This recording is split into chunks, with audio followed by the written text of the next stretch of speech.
एक company grow कर रही है, उसके फंड्स भी फ्रेश इशू हैं जो कंपनी की ग्रोथ में ही लगने वाले हैं, पर आपको पता है कि वो कंपनी आपसे सही दाम ले रही है या बहुत ज़्यादा प्राइस डिमांड कर रही है। यह है आईपीओ पाठशाला पार्ट 3, पीई रेशियो। सही प्राइस के बिना इन्वेस्ट करना बहुत बड़ी गलती है।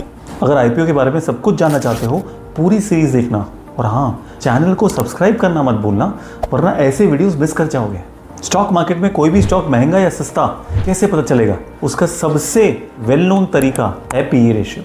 पी रेशियो मतलब 1 रुपए के प्रॉफिट के बदले में कंपनी आपसे कितने रुपए ले रही है। फॉर एग्जाम्पल, अगर कंपनी का प्रॉफिट है 10 रुपीज़ और शेयर प्राइस है 30 रुपीज़, तो वो 1 रुपए के बदले आपसे 3 रुपए ले रही है। तो अगर पी रेशियो ज़्यादा है, कंपनी एक्सपेंसिव, पी रेशियो कम है, कंपनी इज चीप। एक बार ये स्क्रीनशॉट देखिए, ये स्क्रीनशॉट है ज़ीरोधा का। जब भी आप किसी कंपनी को परचेज करने की कोशिश करते हैं और उसका पीई अगर 50 से ज़्यादा है, तो एक रेगुलेटरी नोटिफिकेशन आता है फॉर कॉशन।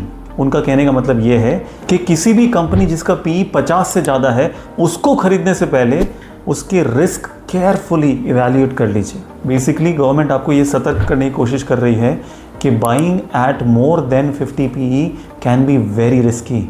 यहाँ आप देख सकते हो, गांधार ऑयल और IREDA जैसी कंपनीज जो बहुत सस्ते पीई पे आए थे, उन्होंने लिस्टिंग के बाद लगातार 100% तक गेन दिया है। तो अनलिस्टेड कंपनीज का पीई देखने का तरीका क्या है? गूगल पे जाके unlisted.com कंपनी खोलिए और unlisted.com में आपको अपने कंपनी को सर्च करने का ऑप्शन मिलेगा। जैसे यहाँ पे लेंसकार्ट जो हम सर्च करते हैं और नीचे स्क्रॉल करते हैं, हमें दिखता है कि लेंसकार्ट का जो IPO आ रहा है वो 227 पीई पे है।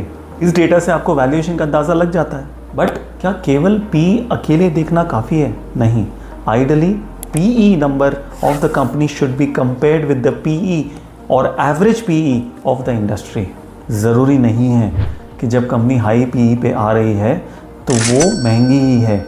शायद कुछ इन्वेस्टर्स को ये पता है कि उसकी आगे जाके ग्रोथ बहुत है, इसीलिए वो इतना हाई प्राइस देने को रेडी है। तो अगर कंपनी सस्ते पीई पे आईपीओ ला रही है तो आपको स्टॉक सस्ते में मिल रहा है। बट अगर वो महंगे पीई पे ला रही है तो आपको थोड़ा रिसर्च ज़्यादा करना चाहिए, ये समझने के लिए कि क्या उसको एक्सेप्शनल ग्रोथ मिलने वाली है। फाइनली, केवल पीई देख के डिसाइड किया जा सकता है कि आईपीओ अच्छा है या ख़राब?